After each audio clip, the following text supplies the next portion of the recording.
তো আজকে হচ্ছে আমি ইলিশ মাছ দিয়ে শাপলা দিয়ে রান্না করব। তাই এখানে আমি বড় সাইজের ইলিশ মাছ 8 পিস নিয়েছি। আর এখানে নিয়েছি রক্ত শাপলা, মানে লাল শাপলা যেটা। আজকে বিকেলে নাস্তা হিসেবে বানালাম শাস পিঠা, সঙ্গে ধনিয়া পাতার ভর্তা।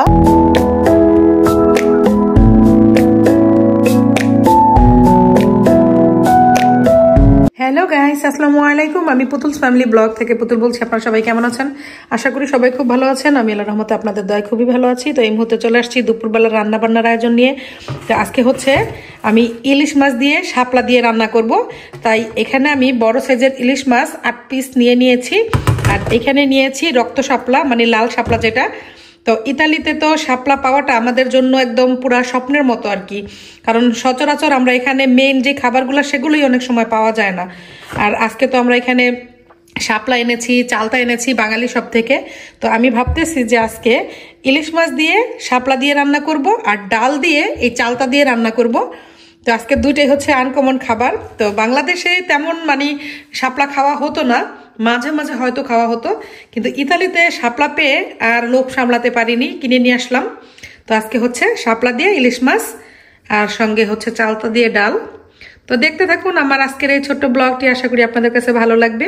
তো এখন আমি ইলিশ মাছগুলোকে ফ্রাই করে নিচ্ছি, যেহেতু এগুলো ফ্রোজেন ইলিশ মাছ, ফ্রাই করে নিলে খেতে ভালো লাগে। বাংলাদেশের তাজা ইলিশ হলে আর ফ্রাই করা লাগতো না। আর এই পাশে আমি মশলাগুলোকে কষিয়ে নিচ্ছি। এখানে আমি শাপলা দিয়ে ইলিশ মাছটা রান্না করব। আর এই দিকে আমি শাপলাগুলোকে গরম পানির ভিতরে হালকা ভাপ দিয়ে পানিটা ফেলে দিয়েছি, না হলে রান্না করলে তরকারিটা একটু কালো হতো। ইতালিতে যে শাপলা পাবো এটা কখনো ভাবিনি, তো ভাবলাম যেহেতু আজকে আমি শাপলা দিয়ে ইলিশ মাছ রান্না করতেছি আপনাদের সাথে একটু শেয়ার করি। দুইটাই হচ্ছে আজকে জাতীয় জিনিস, জাতীয় মাছ ইলিশ আর জাতীয় ফুল শাপলা। আর এই পাশে এই যে আমি ইলিশ মাছগুলোকে ফ্রাই করে নিয়েছি, এগুলো পরে দিয়ে দিব। শাপলাগুলোকে মশলার ভিতরে ভালো করে কষিয়ে তার মধ্যে আমি এখন ফ্রাই করে রাখা ইলিশ মাছগুলো দিয়ে দিয়েছি। আর ওই পাশে ডাল বসিয়েছি। আর এখন আমি ডালে দেওয়ার জন্য চালতা কেটে নিচ্ছি। শাপলা দিয়ে ইলিশ মাছ তো রান্না হয়ে গেল, আর এখন রান্না চলতেছে ডাল। তো ডালের ভিতরে আমি চালতা দেব, তাই চালতাগুলোকে কেটে আমি গরম পানিতে সেদ্ধ করে পানিটা ফেলে ধুয়ে নিয়েছি। এভাবে করলে যে আলাদা একটা কষ থাকে সেটা আর থাকে না। এখন আমি এটা ডালে দিয়ে দিব। আর এখন শুধু ডালে ফোড়ন দেওয়া বাকি, তাহলে আমার ডাল রান্না কমপ্লিট হয়ে যাবে।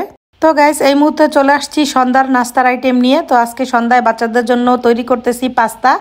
আর পাস্তা রান্না শেষে আমি কিছু শাস পিঠাও বানাবো ভর্তা দিয়ে খাওয়ার জন্য। এখন পাস্তা রান্না করার জন্য আমি পেঁয়াজ, কাঁচামরিচ আর রসুনগুলোকে ফ্রাই করে নিচ্ছি। পাস্তা রান্নার মূল ইনগ্রিডিয়েন্টস হচ্ছে কিন্তু রসুন। আর এইদিকে আমি চিকেনগুলোকেও কেটে রেডি করে নিয়েছি। আর এই পাশে আছে টমেটো সস।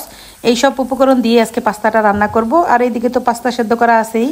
তো আমি পেঁয়াজ, কাঁচামরিচ আর রসুনটাকে ভালো করে ফ্রাই করে এর মধ্যে কেটে রাখা চিকেনগুলোকে দিয়েও ভালো করে ফ্রাই করে নিচ্ছি। আর এই পাশে একটা পাত্রে আমি পানি বসিয়েছি, এটা গরম হলে আমি এটা দিয়ে চালের গুঁড়িটাকে রেডি করে নিব শাস পিঠার জন্য। আর এটা হচ্ছে কিনে আনা ইনস্ট্যান্ট চালের গুঁড়া।